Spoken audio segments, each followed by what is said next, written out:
Hi, this is Callista Dumont. I was part of Group 6 this semester. For our team project, we decided to focus our efforts on the organizational structure and change of the Walmart Stores Incorporated. We figured that they were a pretty large institution, a pretty big influence in the global market, that implementing change with them might possibly ripple throughout the rest of the retail world. Walmart employs 2.3 million, 2.3 million employees across the globe, so they have a pretty big hand in the pot, if I do say so. We decided to focus on Walmart's organizational structure and its failure after reading an article that was actually found out by the St. Petersburg Times about a man in Pasco who went to a Walmart store expecting to get blueberries on sale, and they were out of stock, and he tried to implement the company's policy on rain checks. He was told by the cashier, by, I'm assuming, the customer service supervisor, and the store manager, after forcefully saying that it existed, he was told by these three people that it did not exist.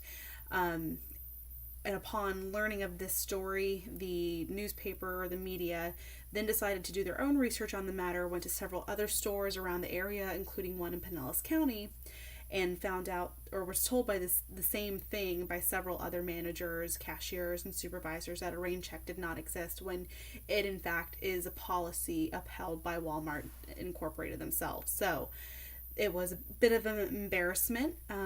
There was definitely some lack of communication that did not funnel through the correct channels that it should have. So we figured that was worth looking into and trying to figure out why that happened the way that it did. So we think it had something to do with the fact that Walmart itself is highly hierarchical. There are 5 to 6 CEOs in the company, on top of 29 senior managers, all before you reach an operational level. Once you reach an operational level, there are regional managers, market managers, store managers, general managers, assistant managers, management trainees, customer service supervisors, merchandise supervisors. It is highly tiered, and there are a lot of people involved. However, all of the people involved might not have all of the same information. I think that was obvious through the research that we had found. So we are implementing Kotter's theory of change through his 8-step process, and basically implementing a structural flattening of the company on an operational level. There's not much we can do, since it is such a large global conglomerate. There's not much we can do as far as the senior managers and the CEOs. They are there to stay and they serve a purpose. But at an operational level, we can definitely flatten out a little bit.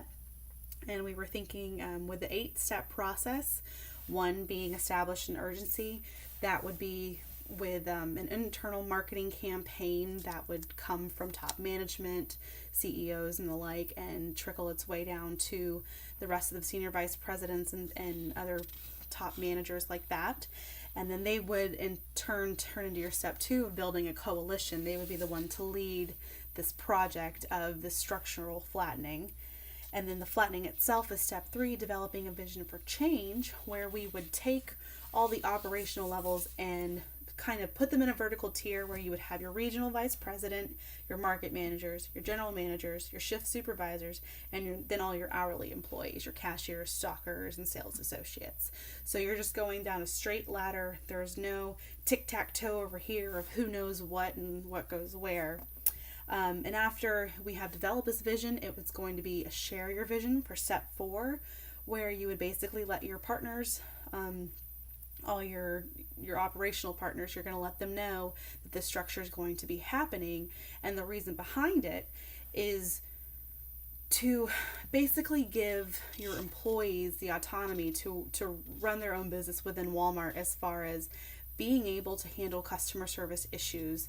Part of this developing of change will be a highly formalized, it's going to make Walmart highly formalized as far as making sure policies are known and that information is out there and available to its employees. That's going to be our step 5, or empower people to remove obstacles.